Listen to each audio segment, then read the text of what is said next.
cuando fui embajador y apenas llegué, por la experiencia de haber hecho campaña política, empecé a observar algunas cuestiones y le avisé al expresidente Macri, y también en los informes internos, que Trump, contra todo lo que se suponía, podía llegar a ganar. Y yo llegué en el medio de las internas, de las primarias todavía. ¿Por qué? Porque la verdad es que hoy, en la política de hoy, al revés que hace tiempo, cuando yo era chico por lo menos, había 4 o 5 canales de televisión en todos los países, con modalidades distintas. En Europa era televisión pública, en Estados Unidos era privada, con un canal público, y acá era mixto. Eso hacía que existiera una suerte de monopolio de la comunicación, o lo que llaman los gringos gatekeeper, un editor. Vos pasabas por un programa, y el programa podía ser mejor o peor, pero lo tenías que ver. Acá, no sé, veíamos Tiempo Nuevo. Vos, para cambiar de canal o de programa, te tenías que levantar y cambiar de canal, no había ni control remoto. Esto es La Inquietud con Garrett Edwards. El lugar donde hay más preguntas que certezas.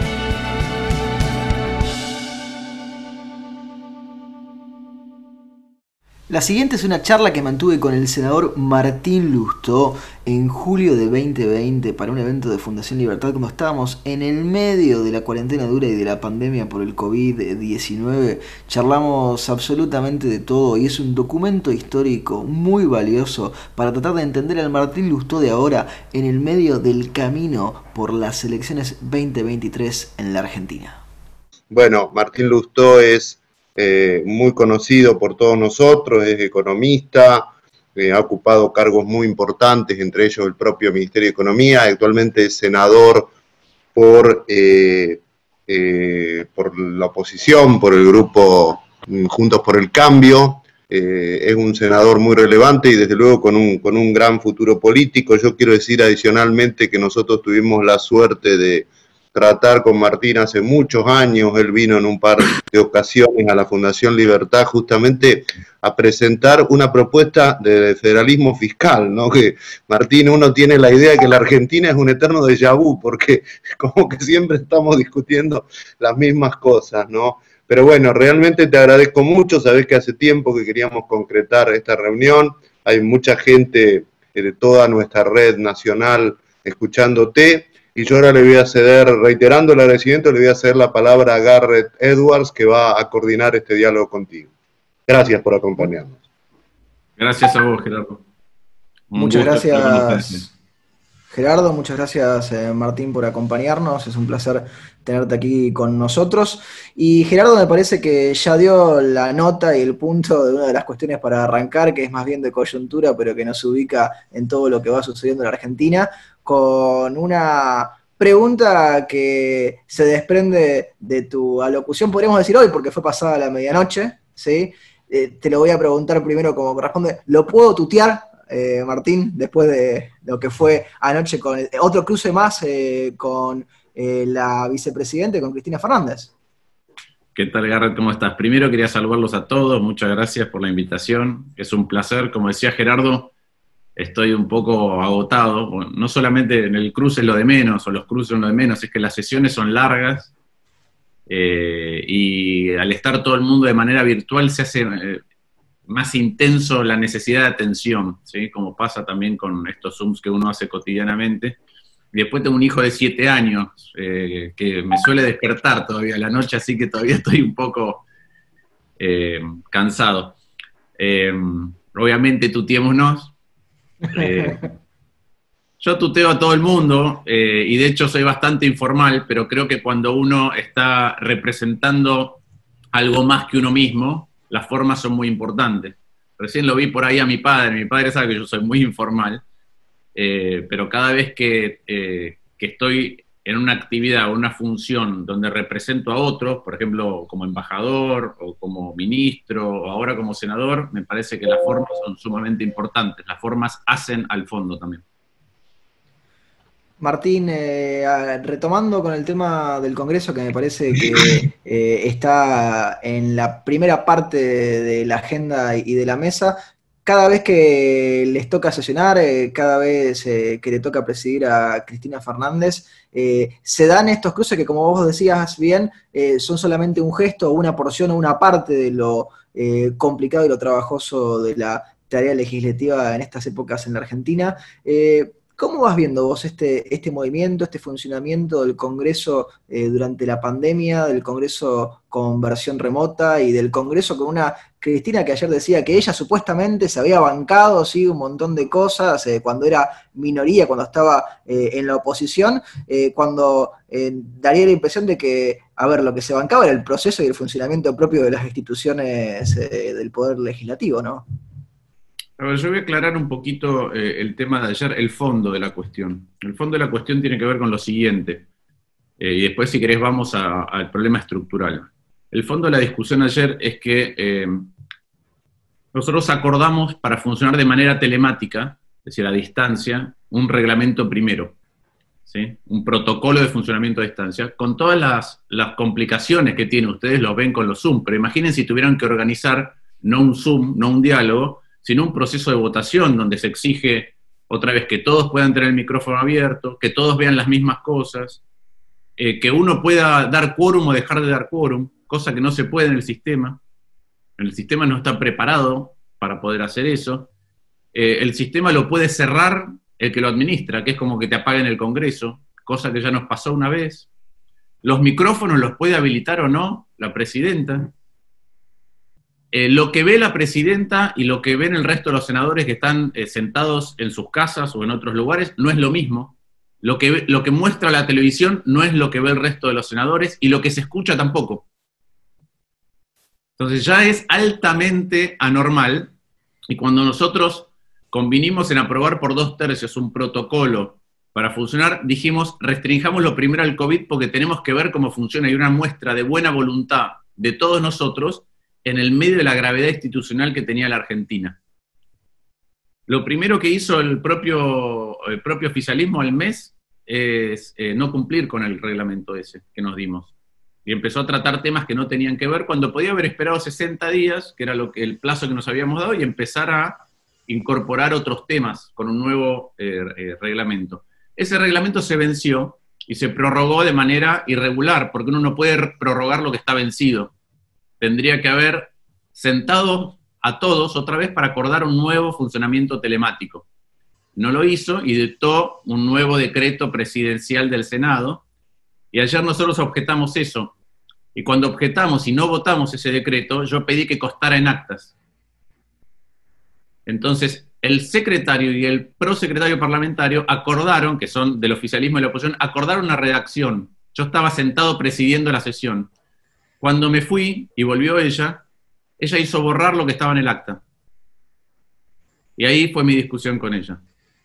Entonces, ¿qué quiero significar con esto? La verdad que en todo el mundo, pensemos que tenemos un mundo que, desde que tenemos registro en 1870, vamos a tener la mayor proporción de la historia de países en recesión, cerca del 93%. A eso le sumamos que la pandemia y la respuesta de política a la pandemia agarra a la Argentina con una debilidad estructural y coyuntural. Entonces, hay una discusión, o hay una discusión colectiva que tenemos que dar sobre cómo abordarlo. Y lo primero, porque no en todo se puede tener consenso, es saber cuáles son las reglas para administrar el disenso. Y esas son las reglas institucionales. Y si incumplimos las reglas institucionales, el diálogo se complica mucho más, y eso es parte de lo que se ve cotidianamente en el Senado. Muy claro, Martín, gracias por ponernos en autos de lo que fue esta jornada, que recién se terminó hace algunas horas, vos muy bien lo marcabas apenas te conectaste.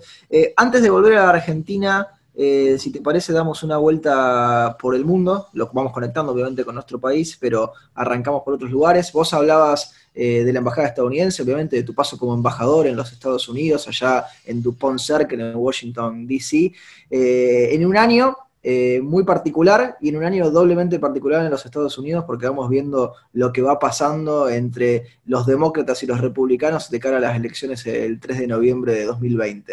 A la distancia, ¿vos cómo vas viendo este proceso que se va dando en los Estados Unidos y qué impacto pensás puede llegar a tener en nuestro país, lo que se define allá en el norte?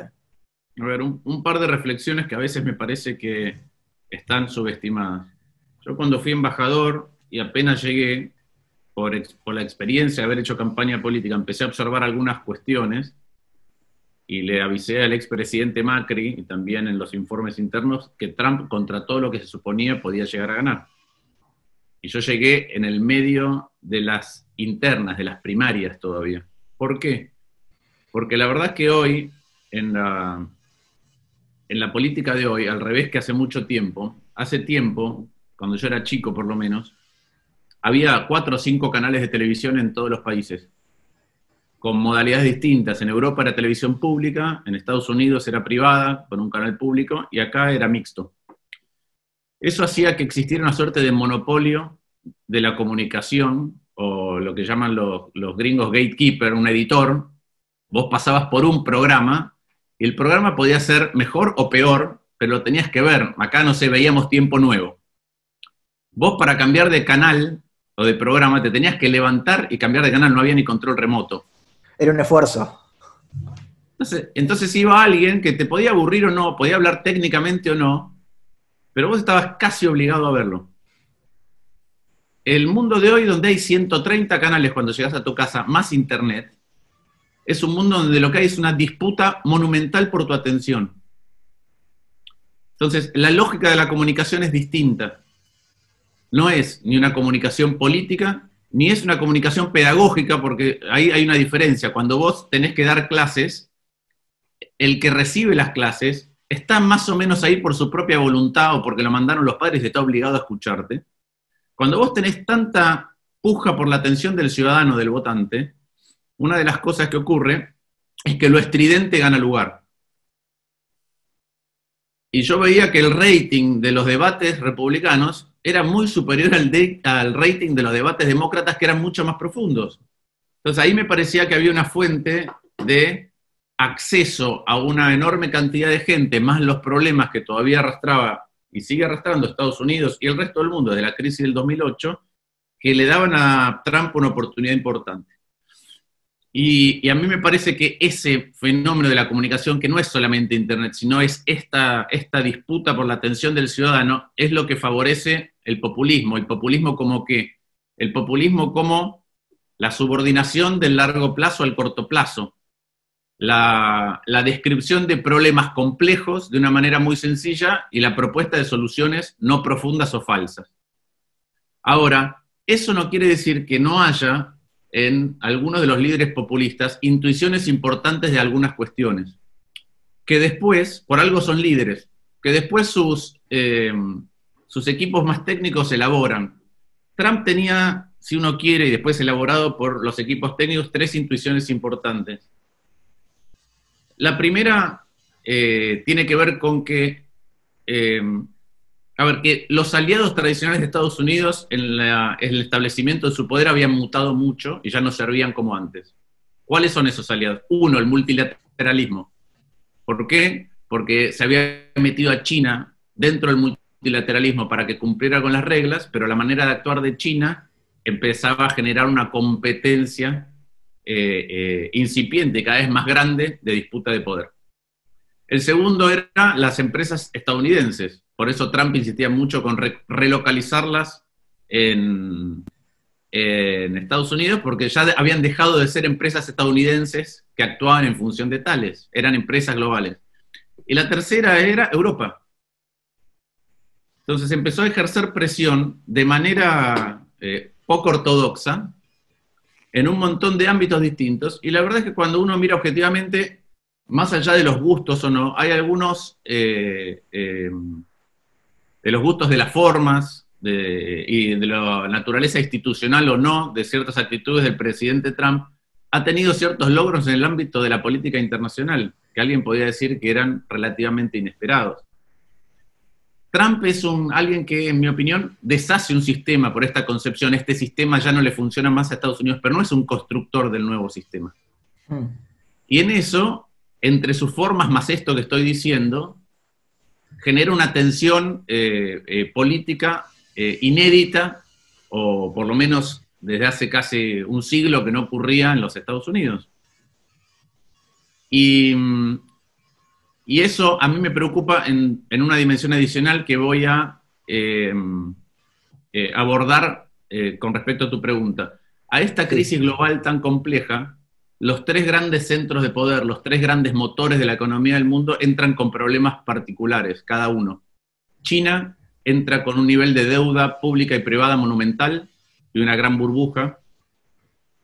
Europa entra desmembrada, no ha podido dar una respuesta colectiva, cohesionada frente a la pandemia, y Estados Unidos entra con una división política tan pero tan grande que algunos analistas se hacen la pregunta de si el próximo presidente electo va a ser reconocido por la otra parte. ¿Qué quiero decir con esto? Y volviendo a tu pregunta sobre Argentina, que si el mundo post-pandemia es un mundo cooperativo con dos potencias emergentes, nosotros tendremos algunas cartas para jugar menores, ¿sí? Pero podremos jugar algunas cartas en términos de nuestras ventajas comparativas. Pero también ese mundo puede ser un mundo enormemente competitivo entre las dos potencias que se van a disputar el liderazgo a futuro. Y entonces nosotros no vamos a estar sentados en el ringside, ni en la platea, estaremos en el gallinero, pero en el gallinero van a volar sillas. Esto va a ser un ámbito, la región puede llegar a ser en ese contexto un ámbito de disputa. Y nosotros vamos a estar obligados a elegir. Y eso amerita una discusión mucho más profunda desde cómo es nuestra política exterior, otra vez de una manera más institucionalizada, con menos vaivenes y más acordada. Martín, nos acabas de describir un panorama muy interesante, muy preciso de los Estados Unidos, de su potencial relación con la Argentina. Sumaste recién al esquema a la figura de China, que me parece que amerita que también le dediquemos algunos minutos. Pero antes de eso, vos no solo sos un conocedor de la política estadounidense, sino que también conocés mucho de Reino Unido, viviste mucho tiempo allá durante tus estudios de posgrado. ¿Cómo vas viendo y cómo vas analizando, por un lado, la figura de Boris Johnson, ¿sí? Que algunos lo comparan o quieren hacer una suerte de paralelo con la de Donald Trump, y por otro lado, el Brexit, la inminente salida del Reino Unido de la Unión Europea, que por lo menos hoy por hoy está prevista para el 31 de diciembre, de cara a una Unión Europea que uno también quiere tratar de vislumbrar o de atisbar para qué lado va a ir o qué camino va a tomar cuando empiece a terminar de transitar esto que nos queda por delante todavía de la pandemia, ¿no? Mira, primero, cuando uno está en la academia es un experto en algunas cosas. Cuando uno pasa a la consultoría tiene menos tiempo para responder al cliente y deja de ser un experto. Cuando uno pasa a la política se vuelve un bruto, no tiene tiempo para todas las cuestiones. Ni soy experto en Estados Unidos, ni soy experto en el Reino Unido. Pero conoces mucho, Martín, tenés mucha experiencia práctica. Uno interpreta más rápido algunas cuestiones porque tiene otro ejercicio, pero deja de tener tiempo para estudiar algunos temas en profundidad. Yo tengo mucha vinculación con amigos en el Reino Unido desde que empezó el proceso, y yo marcaría dos cuestiones, tres, te diría. La primera es, hace mucho tiempo, mis amigos, y sobre todo cuando viví en el Reino Unido, pero también tengo mucha vinculación con España, mis amigos pensaban que el voto obligatorio en la Argentina es una suerte de rémora que atenta contra las libertades. Me obligan a ir a votar. Y después de algunas decisiones en algunos países, a veces de la región, ¿sí? Nuestra, Colombia, a veces en otros, como fue el Reino Unido, hay muchos, inclusive en Estados Unidos, hay muchos que se replantean, de mis amigos que me dijeron, che, al final no era tan malo estar obligado a votar. Porque hay veces que se juegan cosas muy grandes que no tienen reparación posterior. Creo que todo el proceso de salida, con cambio de primer ministro incluido, en el caso del Brexit, es un ejemplo muy claro de que había en estas discusiones que damos hoy, que son más estridentes que profundas, y vuelvo a ese tema, se dan discusiones en donde se puede mover emocionalmente al electorado sin tener una idea clara de cuál es la hoja de ruta posterior. Y creo que eso está ocurriendo. De la misma manera que, sin entrar en paralelismos, algunos excesos en el modo comunicacional y del proceso de toma de decisiones de Boris Johnson hacen acordar con las diferencias obvias que tienen la cultura estadounidense con la cultura británica a ese tipo de liderazgos. Y yo insisto que hay una parte no explorada de cómo funcionan los medios de comunicación. Vos pensá otra vez, no es solamente, ahora no me voy a acordar, no me acuerdo si se llama James Williams o Williams James, pero es alguien que ganó el premio de The Guardian para analizar este tipo de cuestiones, laburaba en Google y se fue a hacer su doctorado en filosofía en Cambridge. A mí me tocó compartir un panel en el Parlamento Europeo, y él decía que así como hablamos de libertad... James Williams, ahí lo googleé rápido. Ok, de libertad de expresión, y fuimos acumulando libertades. Hay un momento que vamos a tener que ver cómo garantizamos la libertad de atención. Que vos puedas prestarle atención a las cosas que querés prestarle atención, porque si no, el impacto en la política es muy grande, y vuelvo a esto de la estridencia. La lógica de muchos de los medios de comunicación antes tampoco era, particularmente en Europa, tampoco era la rentabilidad. Vos hoy tenés que atraer mucho rating compitiendo con un montón. Entonces es mucho más fácil gritar. Y es mucho más fácil decir cosas absolutamente fuera de lugar, y lo vemos en el tipo de debate, en la televisión argentina lo vemos, solamente fijémonos cómo mutó el tipo de programa político que vemos. Sin dar nombre de los programas políticos. Eso, una de las cosas que hace es que baja mucho el nivel de debate y empieza a movilizar alrededor de otros órdenes, mucho más emocionales que otras cuestiones. A eso hay que sumarle otra vez cómo funciona la lógica de la polarización de grupos, ¿sí? Piensen ustedes que hay una visión arraigada desde hace mucho de que cuanto más se debata y cuanto más colectivo sea un proceso de toma de decisiones, más vamos a poder llegar a un consenso, pero hay estudios que empiezan a mostrar que eso no es así cuando el debate se da entre grupos, ¿sí? Entonces, cuando se da entre grupos que piensan distinto, pasa lo siguiente. Primero, aquellos que tienen más información o son más estridentes dentro de un grupo, tensan a cada uno de los grupos hacia un costado. Entonces, si alguien tiene más información, tiene una voz más potente y está dentro del polarizado del grupo, lo lleva a un costado. Cuando el grupo se va al costado, los moderados se pueden ir de los grupos. Cuando se van los moderados de los grupos se polarizan más aún de distancia entre ellos.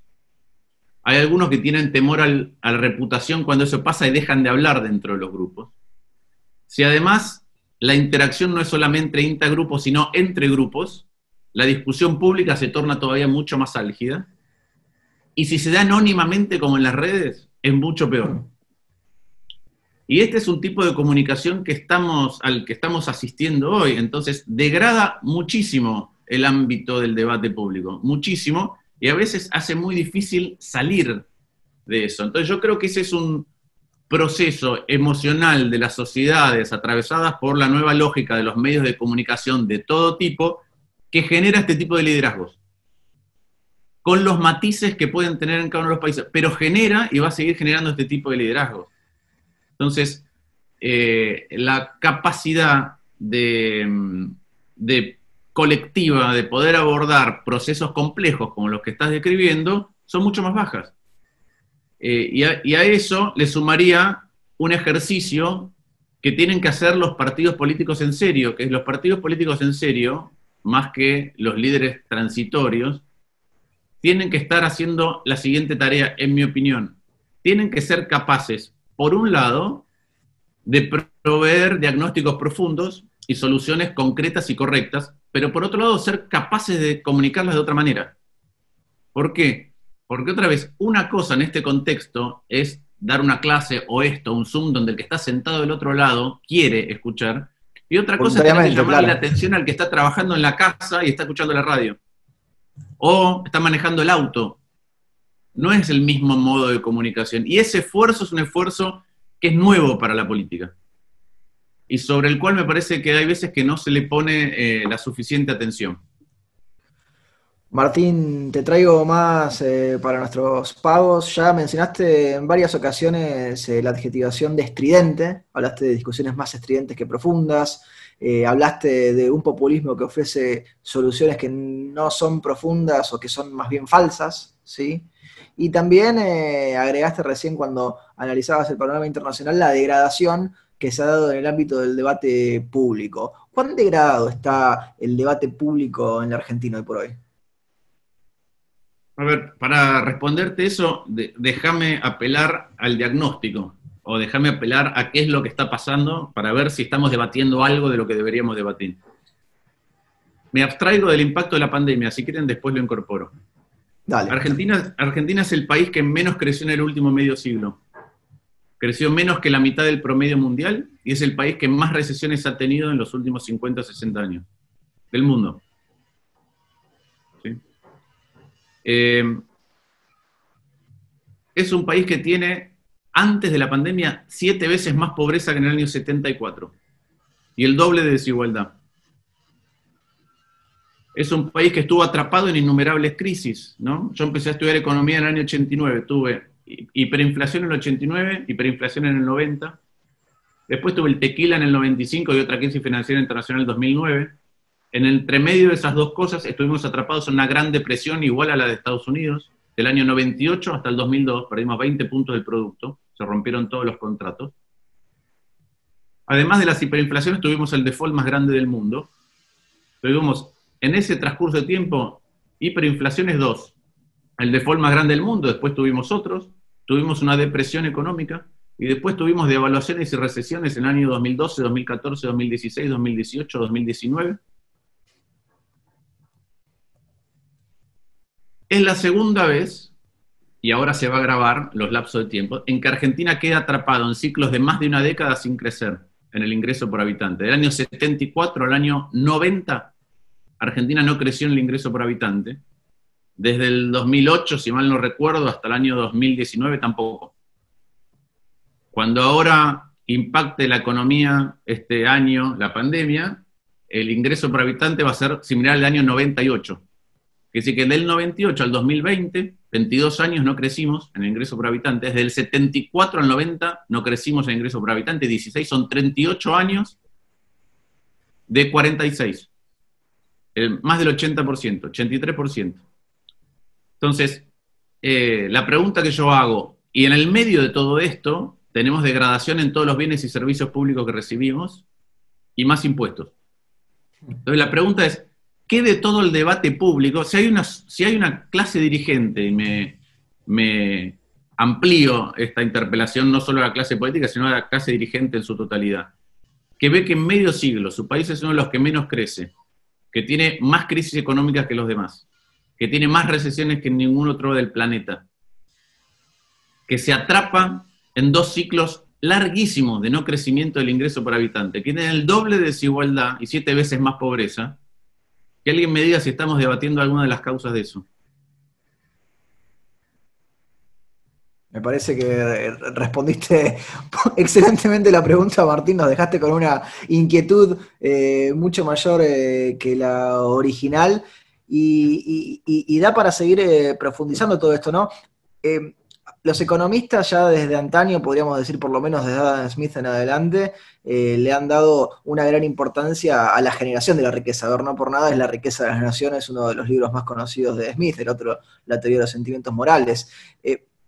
Argentina se niega a investigar cuáles son las causas que hacen ricos a los países, ¿te parece, Martín? Digo, porque vos muy bien lo dijiste, no podemos hablar de una degradación de un debate político cuando ni siquiera se estaría dando el debate político que Argentina necesita o que requiere en este tiempo. ¿Cuál es la traba o el obstáculo que Argentina se encuentra para no darse las discusiones que necesita? A ver, primero, Argentina tuvo un lugar preeminente en el mundo a fines del siglo XIX. Crecer en ese momento era fácil. Nosotros éramos, a fines del siglo XIX, 4 millones de habitantes, y lo que hacíamos era expandir la frontera productiva conquistando tierra, que podía ser utilizada para la producción agropecuaria. Ese crecimiento fue muy fácil, pero después de la Primera Guerra Mundial y a partir de la Segunda, con el giro en el liderazgo mundial y el freno a la expansión fácil de la frontera productiva, Argentina nunca se planteó adecuadamente un modelo de crecimiento. Sin embargo, la mejor performance en términos relativos con respecto al mundo después de ese ciclo que acabo de mencionar, se da en la década del 60, donde Argentina creció más que Estados Unidos, más que el resto del mundo en promedio. Llegamos a ser en esa época, para no irnos tan atrás, porque Angus Madison, de acuerdo, no él, pero el legado de él en la universidad, ya no me acuerdo, alemana, no lo puedo ni pronunciar, pero que continuaron trabajando con las bases de datos de ingreso por habitante, da cuenta que en el año 1895 el ingreso por habitante de Argentina era el más alto del mundo. El más alto del mundo. Pero a fines de la década del 60, Argentina tenía el ingreso por habitante 18 del mundo. Y hoy debemos estar en el 70, 75, o inclusive después de tanta devaluación un poquito más abajo. Entonces nos caímos del top 10 a estar en el top 45%. Es una caída monumental, ¿sí? Piensen ustedes que cuando hablo del ingreso por habitante 18 del mundo, estoy hablando de un país que en los 60 era más rico que Bélgica, obviamente que Corea, similar a España, más rico que Portugal, que Irlanda, y naturalmente que todos nos han pasado con mucha holgura en algunos casos. Entonces, la pregunta que yo trato de abordar es ¿qué pasó desde entonces?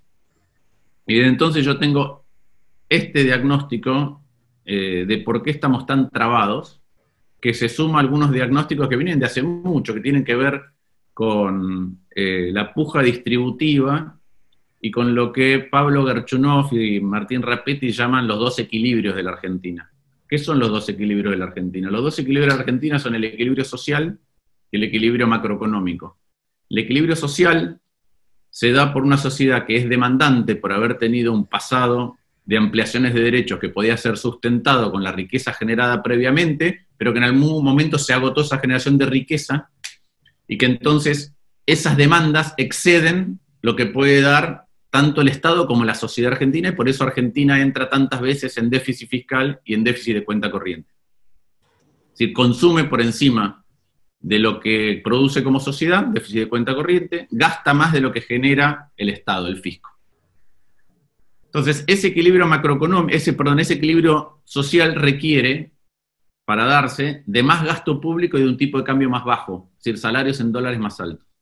El equilibrio macroeconómico requiere lo contrario, que es, yo necesito generar los dólares para que mi aparato productivo tenga los insumos para funcionar, y para generar esos dólares tengo que exportar, si quiero que sean dólares genuinos, ¿sí? Y que no me genere un ciclo stop and go. Y esos dólares, y para poder generar esos dólares genuinos, tengo que tener un tipo de cambio más alto y un gasto más bajo. Entonces la grieta, dentro de la grieta hay una moneda, y hay dos espacios mirando, dos caras distintas de la moneda. Y la puja y los ciclos de crisis que se incuban porque se privilegia el equilibrio social, pero se incuban inconsistencias macroeconómicas, o se privilegia el equilibrio macroeconómico, pero se generan tensiones sociales y políticas, son uno de los grandes problemas, porque son lo que nos hace crecer poco, pero con crisis que hacen que aumente la desigualdad. Ahora, a mí me parece que en esta teoría hay un hilo conductor que nos perdemos y que tiene que ver con el Estado. ¿Sí? ¿Por qué? Porque uno de los problemas de nuestro Estado desde los 60 hasta hoy es que nuestro Estado era significativamente mejor que los estados de casi todos los países latinoamericanos, y estaba al nivel de los estados de los países europeos.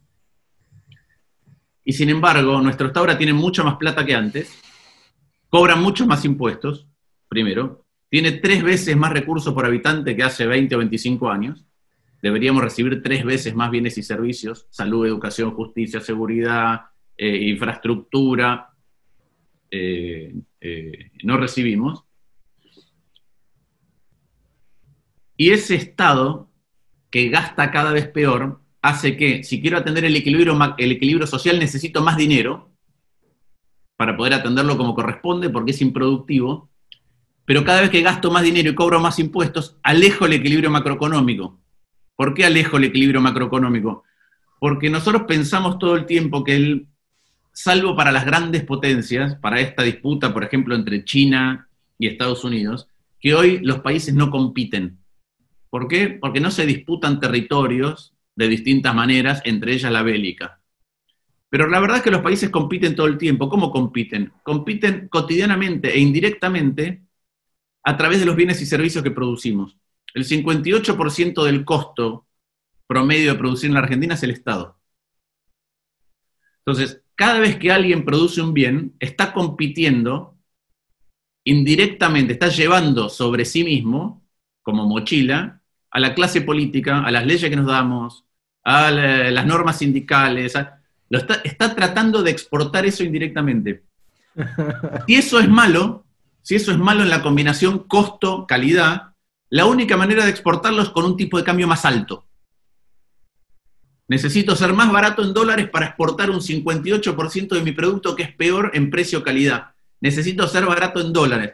Ese es uno de los motivos, en mi visión, de por qué Argentina cayó tanto en el ranking de ingreso por habitante en dólares. No es solamente que creciste poco, sino que cada vez necesitas un dólar más alto para sobrevivir.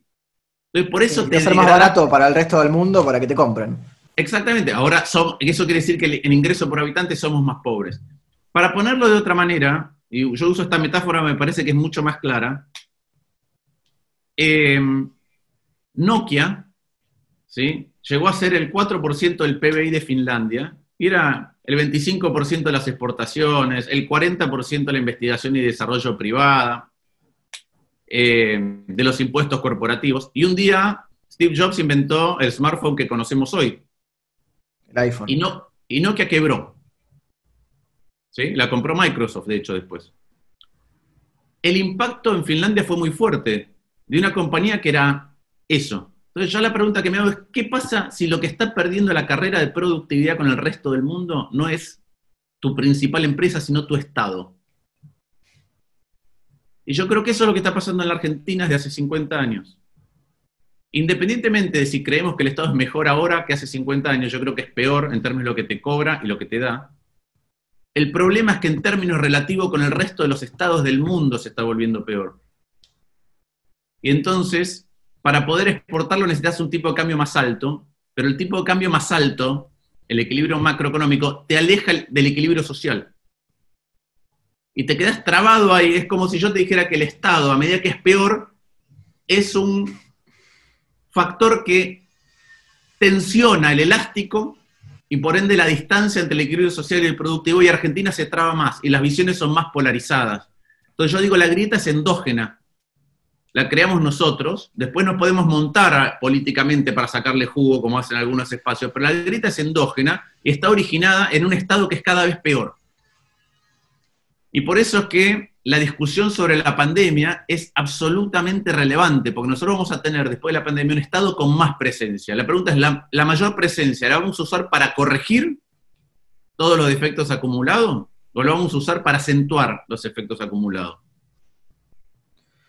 Martín, das justo en la tecla con eso último que mencionás, porque hay una pregunta que en el fondo involucra a otras y que tiene que ver con este repaso pormenorizado que nos has dado de las crisis argentinas desde la época en la que estudiabas economía en su momento hasta la actualidad, y que ha dado cuenta también de la caída de la crisis, de la debacle de una Argentina que supo estar arriba de todo, en el top 10, y que ahora ya no está allí. Y la pregunta que tiene que ver mucho con lo que está sucediendo hoy por hoy en nuestro país con la pandemia, que tiene que ver con su gestión, que tiene que ver con su administración, que tiene que ver con un ministro de salud que ya hemos visto que por lo menos en sus declaraciones siempre deja bastante que desear, porque en un momento no iba a venir nunca el coronavirus y de repente después no, la cuarentena estricta no funcionó como yo pensé que iba a funcionar. ¿Cuán pobre pensás que va a ser la Argentina cuando terminemos de salir de la pandemia? Que está todo lo que nos dijiste recién, ¿no? Esa figura del Estado. Ok, primero déjame decir algunas cosas porque me parecen relevantes con respecto al manejo de la pandemia. La verdad es que hay problemas de manejo de la pandemia en todos lados del mundo. ¿Por qué? Porque es un virus nuevo y la verdad que los gobiernos actúan a tientas. Y actúan a tientas y tienen que comunicar en el medio de la lógica que mencionaba del sistema comunicacional, lo cual genera todo el tiempo temores, peligros, etc. A mí en un almuerzo a solas, una vez Felipe González me dijo que si los medios de comunicación hubieran sido en su época como son ahora, él no hubiera podido hacer ninguna de las reformas que hizo. Porque hubiera tenido que estar atento todo el tiempo a cuestiones que no son relevantes, pero que se hacen relevantes cotidianamente a los ojos del ciudadano y del votante. Entonces, esto es un primer tema, es decir, la verdad que nosotros actuamos a tientas con un pequeño haz de luz porque tardó 100 días en llegar el virus de China a la Argentina. Ahora, me parece que al principio no se consideraron algunas cuestiones que son relativamente importantes de diferencias. El virus no había pasado por ningún país hasta llegar a la Argentina, después sí a otros de características similares que tuviera, primero, un estado con tan poca potencia, ¿sí? Porque pasó por China, Taiwán, Singapur, Corea, los países de Europa Occidental, que tienen otras características. Segundo, tanta vulnerabilidad social. Hasta que no llega al mundo en vía de desarrollo, no toca eso. Tercero, informalidad. ¿Qué quiero decir con informalidad? No es solamente aquel que no paga parte de los impuestos, sino aquel que no tiene acceso al crédito. ¿Por qué? Bueno, porque hoy impacta mucho, es un virus urbano y de servicios, impacta mucho en la clase media, y en la Argentina esa clase media no sabés cómo llegarle. Vos construiste un panóptico que es la AFIP para los de arriba, construiste un mega sistema de seguridad social para los de abajo, y la clase media está en un agujero negro, donde paga cada vez más impuestos, recibe cada vez menos servicios, y ahora que vos tenés que pensar cómo le llegás con el Estado, y llegarle es ponerle plata en el bolsillo, emitir y poner plata, y no sabés cómo hacerlo. Entonces, esa es una característica distinta de los otros países, y la última, que para mí es muy importante, tiene que ver con que nosotros tenemos una heterogeneidad en la distribución socioeconómica, demográfica y económica muy grande. Y al principio generamos una cuarentena solamente, si querés, diseñada o pensada desde el AMBA. ¿Se me sigue escuchando? Sí, yo te perdí por un segundo, pero ahí... Piensen ustedes, yo el 3 de julio hice un Zoom para la Universidad Nacional en Catamarca. Habían tenido su primer caso. El 3 de marzo llegó a la Argentina, el 3 de julio son 4 meses. ¿Por qué estaban haciendo algún tipo de cuarentena o restricción de la actividad económica? ¿Por qué? Otra vez, porque fuimos viendo lo que pasaba en otros países, pero no incorporando la heterogeneidad geográfica y demográfica de la Argentina en las primeras respuestas. Después sí empezó, hay distintas zonas, etcétera, pero implicó pagar un costo económico importante. Segundo, la pandemia, yo digo que así como el poder no cambia a la gente, la revela tal cual es, la pandemia no cambia al Estado, lo revela tal cual está. Y eso vale para tu capacidad, tu sofisticación de respuesta. Si vos no tenías test, si vos no tenés una burocracia que pueda hacer seguimiento rápido de los casos, si vos no tenés otros mecanismos para diferenciar el tratamiento por distintos grupos de riesgo, bueno, lo único que podés hacer es algo más general, que es la cuarentena. Por ende, cuanto menos sofisticado es tu Estado, más es el impacto y el costo económico para salvar vidas. Y lo tercero es que la cuarentena agarra a la Argentina en un momento en que no venía creciendo desde hace casi una década en ingreso por habitante, venía con saltos, pero no venía creciendo, la agarra con déficit fiscal, la agarra en default. Entonces, la verdad es que vos decís, bueno, ¿puedo gastar más? No, porque ya estoy en déficit. ¿Puedo usar el mercado de deuda? No. ¿Me va a impactar en el crecimiento? Sí. Y ya venías atrasado. Entonces, ¿qué creo que va a ocurrir, lamentablemente? Creo que el PBI de Argentina va a tener una caída cercana al 15%. Eso va a implicar un nivel de ingreso por habitante muy parecido al del año 98 y no muy distinto al año 1974. Desde el 74 hasta el fin del 2020 vamos a haber crecido 0,2% por año en el ingreso por habitante. Nada. Creo que el nivel de pobreza muy probablemente afecte a 1 de cada 2 argentinos, que el nivel de desempleo probablemente pueda llegar a estar en torno al 20%, que el nivel de pobreza sea 50%, es 10 veces más que en el año 74, y que no nos damos cuenta todavía de la magnitud de algunos impactos porque estamos poniendo barreras de contención que van a durar un tiempo, desde la asistencia del Estado en materia de ingresos hasta que postergues el pago de tus créditos o los servicios públicos o los impuestos, y que hay un momento en que todo eso, cuando abramos y tratemos de volver a la normalidad, se va a ver, pusimos un dique y hay agua que se está acumulando del otro lado. Y a mí me preocupa por lo siguiente, me preocupa porque primero va a haber nuevos pobres, que es esta clase media a la cual no sabemos cómo llegarle, ni tampoco sabe, porque nunca ha vivido el Estado, cómo encontrar mecanismos de asistencia. Me preocupa porque frente a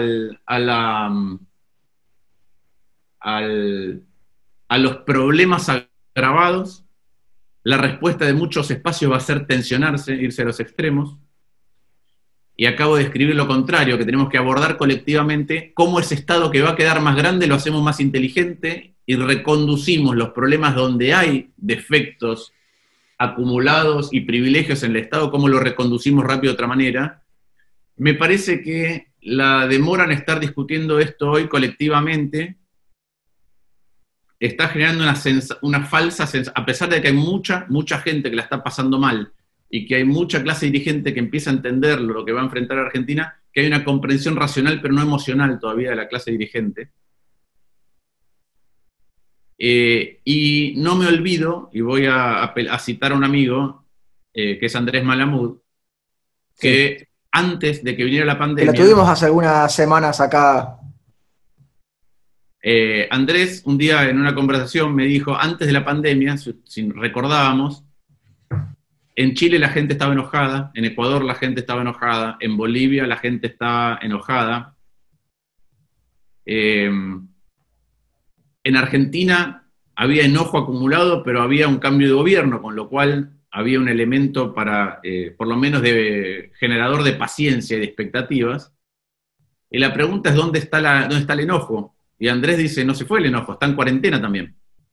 Entonces, si no nos anticipamos a eso, es un problema, porque además nos vamos a encontrar súbitamente con algo, que voy a hacer una comparación que por ahí no es políticamente correcta, pero si en la Segunda Guerra Mundial vos sos un ciudadano inglés, británico, vivís en Londres, vas a un refugio antiaéreo, y cuando te levantás a la mañana, tu casa fue bombardeada por la Luftwaffe, te das cuenta que hay una pérdida concreta de riqueza, y que hay algo que ya no va a estar. En este caso es absolutamente distinto.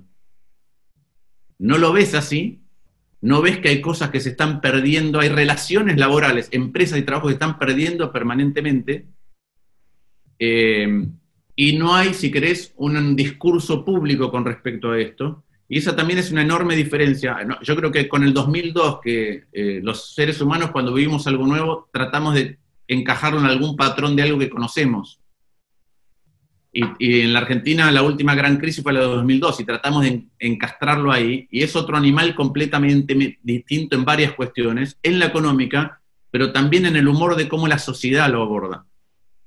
Si ustedes recuerdan ese momento, había tan poca demanda de la sociedad sobre el Estado, que las primeras medidas de Kirchner fue aumentar las jubilaciones por decreto, aumentar el salario mínimo vital y móvil por decreto, e instar a que hubiera paritarias. Es decir, tuvo que salir a empujar políticamente que hubiera más demanda de ingresos por parte del sector, hacia el sector privado, pero también hacia el sector público, la política.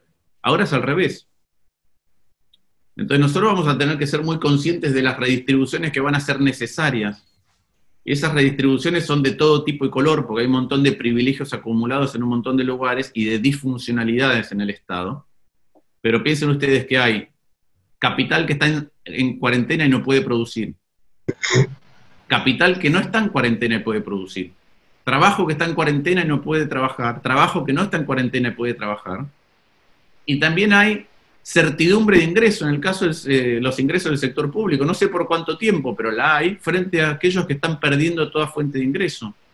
Entonces yo creo que si uno quisiera dar una señal, dado que está emitiendo a una escala muy, muy grande, de que entiende el problema posterior, debería ya estar operando sobre redistribuciones de ingreso del sector privado al público, no generación de ingreso, redistribuciones de ingreso del sector público al sector privado. Redistribuciones, no creación de ingreso redistribuciones, porque me parece que nos vamos a enfrentar con un mundo donde no hay legitimidad para redistribución, si no hay redistribución de las distintas reparticiones y actores que cobran del sector público. Martín, ya estamos prácticamente en tiempo cumplido porque son casi la una, falta menos de un minuto, pero no queríamos dejar de tocar un tema que ha insistido mucho la gente en los comentarios, ahí en el chat, y que vos de alguna manera lo atisbaste recién cuando hablabas de la oposición. ¿Cómo ves el rol de la oposición de acá a las elecciones de medio término y de acá, obviamente, si bien faltan mucho más, a las próximas elecciones presidenciales? Hablaste algo de eso recién. A ver, yo creo que uno de los... cuando uno mira la presidencia de Macri, creo que, y siempre nos equivocamos cuando tratamos de entender cómo lo mirará la historia, pero creo que la historia va a rescatar dos cosas importantes. La primera es lamentable, en el siguiente sentido, que es que terminó el mandato desde Marcelo T. de Alvear. Es decir, la historia va a decir seguramente que fue el primer presidente no peronista de un gobierno democrático en poder terminar el mandato, desde Alvear, casi 100 años. Algo que no debería estar en nuestro libro de historia porque no debería haber ocurrido así. Pero bueno, va a rescatar eso. Y yo creo que el otro legado es que dejó en pie una oposición con un 41% que si la administramos bien y sabemos hacerla crecer, puede generar otro funcionamiento del sistema político, puede generar un bipartidismo. Puede generar un bipartidismo con alternancia, y un bipartidismo con alternancia tiene un poquito más de probabilidad de tender hacia el centro. ¿Cómo salgamos de la pandemia? En ese sentido va a ser absolutamente relevante. Entonces, ¿qué creo que la oposición debería estar pensando? Primero, yo creo que no tenemos que ser una oposición reactiva, sino propositiva. Que tenemos que tener un diagnóstico claro y tratar de convencer al otro lado, y sobre todo al votante que es como los estados americanos, que es swinging, que va de un lugar para el otro. Es un votante que cuando el peronismo se excede, lo que hace es votar al otro lado, pero cuando no fueron satisfechas sus expectativas económicas, volvió a votar al peronismo o al kirchnerismo, que proponía otra cara. Entonces, lo primero que creo que hay que cuidar, el 41%, pero cuidarlo, como diría Menotti, no hay mejor defensa que un buen ataque. Y eso quiere decir ir a buscar el electorado que tiene que volver para este lado. Ese electorado, en mi opinión, le preocupan dos cosas. Le preocupan las formas institucionales y le preocupa su situación económica. Y en la pandemia le van a preocupar más las dos cosas. Entonces yo creo que la oposición tiene que ser dura y firme en las cuestiones que atinentes a las instituciones y el respeto a las instituciones, pero tiene que ser muy propositiva y dialoguista para ver si conseguimos resolver el nudo de la cuestión de cómo está funcionando el Estado. ¿Sí? Y tiene que ser propositiva para eso. Y además creo que es probable que haya visiones distintas, y en la estrategia electoral no es lo mismo el discurso de el candidato en Mendoza, senador, que es otro tipo de sociedad, que lo que puede ocurrir en el conurbano o en ciertas partes de la capital federal. No es el mismo discurso, y a mí está bien que haya visiones distintas dentro de Juntos por el Cambio en ese sentido, ¿sí? Siempre y cuando tengamos un núcleo de coincidencia sobre algunas cuestiones que ameritan ser debatidas mucho más de lo que lo hizo la coalición anterior. Ahora, yo marco esto, y puede que me equivoque, pero marco, yo creo que Juntos por el Cambio no tiene que tener una voz institucional que se vaya a un extremo, porque cuando miro la ingeniería electoral, más allá de mis convicciones, la elección que se renueva del 2017 es una elección donde Esteban Bullrich le ganó a Cristina Fernández de Kirchner en la provincia de Buenos Aires. y en la capital federal, entre todas las fuerzas que ahora componemos Juntos por el Cambio, que fuimos separadas en ese momento porque no quisieron hacer primarias, sacamos 63%. Y hay que revalidar esas cifras. ¿Para qué? Para que la Cámara de Diputados siga en equilibrio. Si no, vamos a tener las dos cámaras comandadas por el oficialismo, y ahí ya sabemos cuáles son los riesgos que tienen lugar. Entonces, a mí me parece que estas cuestiones hay que pensarlas desde ahora. Y después, en todo caso, como he dicho siempre, tendremos que usar las PASO para dirimir los liderazgos transitorios. Pero hay que pensar cuáles son los valores que son intransigibles y cuál es el diálogo que necesitamos para intentar, no digo para resolver, pero ponemos para intentar resolver los problemas que describí antes. Y creo que empieza a haber subterráneamente a veces algunos canales de diálogos en donde hay más consenso o menos consenso, pero existen, y que otra vez la pandemia puede representar un riesgo enorme en términos de una mayor polarización y un Estado más grande y todavía peor, o la oportunidad de discutir de otra manera qué es lo que hace el Estado con esa injerencia nueva que tiene. Doy un ejemplo. Vamos a tener gran parte del sistema. Nosotros somos un país que gasta mucho y bastante mal en salud, cuando uno suma todos los subsistemas. Sí. Bueno, vamos a tener muchas instituciones de la salud, desde obras sociales o prepagas, con problemas. La pregunta es, a partir de la asistencia que necesiten, ¿vamos a ser capaces de pensar un nuevo sistema de salud o vamos a asistir sin repensar el sistema de salud? Y esto lo podemos replicar en casi todos los ámbitos. Entonces creo que hay una gran oportunidad para dialogar en qué es lo que vamos a hacer con el Estado, en donde no podemos ceder es en las reglas del disenso. Y por eso a veces se dan discusiones como la de ayer. Muchas gracias, Martín. Te queremos agradecer por este tiempo que te has tomado con nosotros. Y lo tenemos a Gerardo Bongiovanni como para que haga el cierre. Solo sumar una palabra realmente, Martín, de mucho agradecimiento. Creo que ha dejado una cantidad de conceptos muy interesantes para pensar muchos de ellos. Y bueno, alentarte y instarte a seguir trabajando para la construcción de esa oposición. Yo creo que es algo que las democracias requieren, ¿no? En la Argentina estábamos acostumbrados casi a un partido hegemónico y ahora se insinúa la construcción de una oposición que es vital para la democracia. Muchísimas gracias, Martín, de veras, ojalá podamos repetir esto en algún momento y te dejamos todo un abrazo y un aplauso virtual. Bueno, muchas gracias por la invitación y por la tarea que hacen para poder pensar la Argentina. Gracias. Gracias a todos. Gracias a ustedes. Esto fue La Inquietud con Garrett Edwards. Síguenos en redes sociales y en www.edwards.com.ar.